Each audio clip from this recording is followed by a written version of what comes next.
Indonesia itu lucu ya bos. Guru ASN disuruh jalan kaki ke kantor, sementara relawan MBG dibelikan motor. Menunya 10.000, tapi harga satu kaos kaki petugas MBG satu pasang 100.000. Lucu.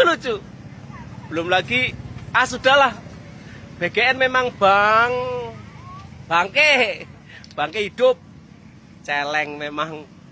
BGN anggarkan 6,8 miliar untuk pengadaan kaos kaki seharga 100.000 per pasang. Bayu, 100.000 sepasang. Wih, kaos kaki opo, Kaos kaki opo sepasang ayam negeri nih? Ayam negeri to sepasang jelas bisa menghasilkan telur. Lah kaos kaki, perkara nutup jempol cantengan wae kok iso 100.000. Kae lho, neng marketplace 10.000 lah telu, 10.000 dapat 3 pasang. 3 pasang lho. Ibaratnya kaos kakimu iso trisam. Wis genah program bosok ya asli. Golek keuntungan di setiap pergerakan. Oh bisa katanya untuk memperbaiki gizi malah jadi lahan memperkaya diri sendiri. Kalau kayak gini masa iya kita nggak boleh ngomong tak?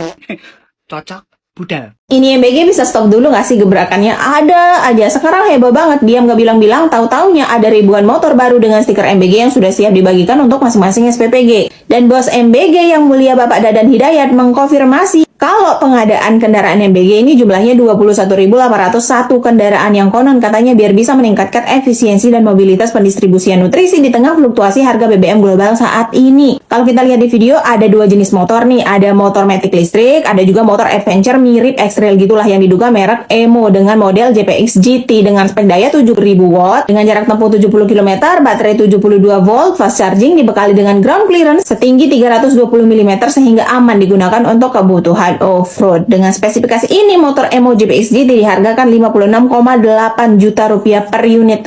Kalian kalikan aja lah sendiri. Keadaan dunia lagi begini, ya kan? Di tengah keadaan dinamika global ini, semua disuruh hemat efisiensi, semua dipangkas, ditahan. Namun, sementara itu negara belanja jor-joran di titik ini. Kira-kira gimana sih menurut kalian?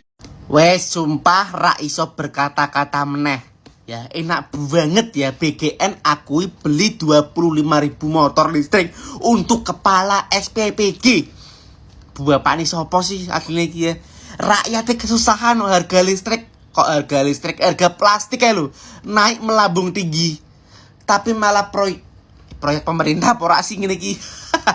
Tapi malah beli motor 25.000, tapi faktanya ada yang bilang 70.000 motor listrik dan matic. Rakyat kesusahan, rakyat tercekik, ekonomi terdesak, harga plastik naik melambung tinggi. Buat kita para UMKM kesusahan, tapi kok malah pemerintah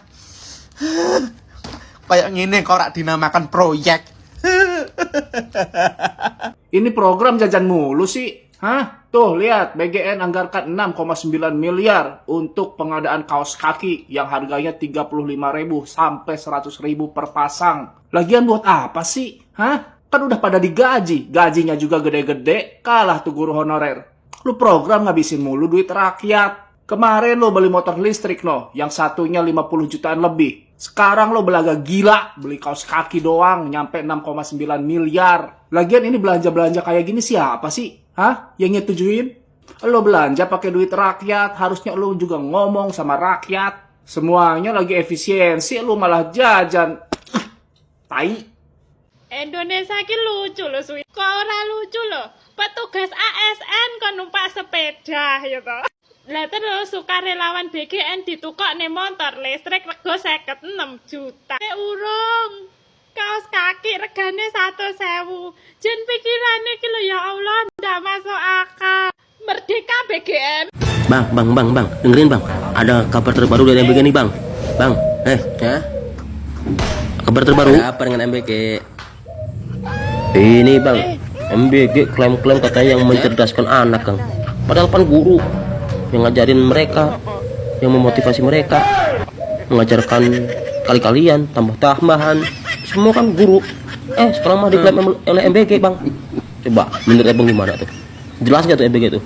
Nah biarin aja MBG mah. Mau ngomong apa aja kayak. Iya nih katanya MBG yang mencerdaskan anak. Gak jelas. Udah biarin aja, bodo amat. Emang sering gitu MBG mah. Aku guru yang ngajarin, yang akunya nyerdasin. Apalagi MBG lagi bagi-bagi motor. Mereka masih menutup mata. Masih ada banyak anak-anak yang sekolah itu sampai nggak kebagi ruangan, malah bagi-bagi motor. Satu unitnya harganya 45 juta, 50 juta. Masih banyak anak-anak di luar sekolah nggak kebagi ruangan. Mau tanya apa lagi kamu? Motor EPG, motor MBG, kan udah jelas tuh. Motor keuangan aja nggak tahu. Aduh.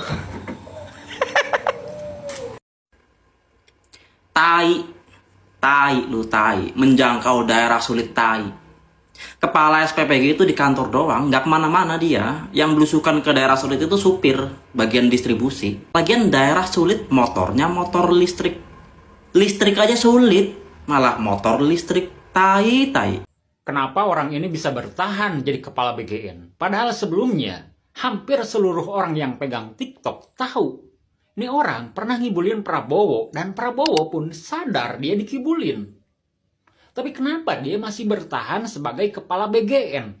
Bahkan sekarang dia nyalahin petani gara-gara di melon yang dibagikan ke anak-anak yang menerima MBG. Di Bandung Barat ada yang keracunan 3 orang. Dia perhatiin 3 orang gara-gara melon. Yang 20.000 orang lebih, yang lu bilang 0,0 sekian persen dari yang orang keracunan, itu nggak dihitung. Tapi yang 3 orang dihitung. Dan pertanyaannya, kenapa orang ini bisa bertahan? Dengan begitu lantangnya wanita ini berani mengkritik aparat. Polri akan mengelola lebih dari 1000 dapur MBG. Makin kesini gue makin yakin kalau MBG itu cuma program akal-akalan buat bagi-bagi proyek. Bayangin, satu SPPG itu mengelola dana operasional sekitar 1 miliar per bulan. Polri akan mengelola 1179 SPPG, TNI 452 SPPG. Bahkan baru kemarin-kemarin ada berita anak DPRD usia 20 tahun mengelola 41 SPPG. Itu belum yang nggak ketahuan. Jadi kalau pemerintah bilang ini buat muter roda ekonomi dan bantu UMKM, pertanyaannya coba lihat siapa yang dapat kuenya, aparat dan para pejabat. Anggaran MBG itu per tahun 2026 335 triliun per tahun. Dan ini pakai pos anggaran pendidikan. Tapi sejak jalan gak jelas berapa banyak yang jadi sehat, berapa banyak yang jadi pinter. Yang jelas cuman ada lebih dari 21.000 anak yang keracunan MBG sampai saat ini. Bukannya dievaluasi, malah diperluas. Sekarang bayangin kalau ada kasus korupsi, keracunan, atau penyimpangan di SPPG punya Polri, siapa yang bakal nyidik? Polisi nyidik polisi. Ini bahayanya konflik kepentingan. Ketika aparat penegak hukum ikut-ikutan jadi pelaksana program, maka mekanisme sekuritisasinya jadi kabur. Reformasi Polri yang katanya mau profesional malah jadi rusak gara-gara dijadiin alat politik di luar tupoksi utamanya. Sekarang lihat polanya, vendor politik dapat kontrak, pejabat daerah dapat proyek, aparat dapat dapur. Semuanya kenyang, kecuali rakyat. BGN anggarkan 6,8 miliar untuk pengadaan kaos kaki seharga 100.000 per pasang. Bayu, 100.000 sepasang. Wih, kaos kaki opo, Kaos kaki opo sepasang ayam negeri? Ayam negeri terus sepasang jelas bisa menghasilkan telur. Lah kaos kaki, perkara nutup jempol cantengan wae kok iso 100.000. Kalau, neng marketplace 10.000 lah telu, 10.000 dapat 3 pasang. 3 pasang lho kuwi. Ibaratnya kaos kaki mesti iso trisam. Wis genah program bosok ya asli. Golek keuntungan di setiap pergerakan. Oh bisa katanya untuk memperbaiki gizi malah jadi lahan memperkaya diri sendiri. Kalau kayak gini masa iya kita nggak boleh ngomong tak? Cocok, budal.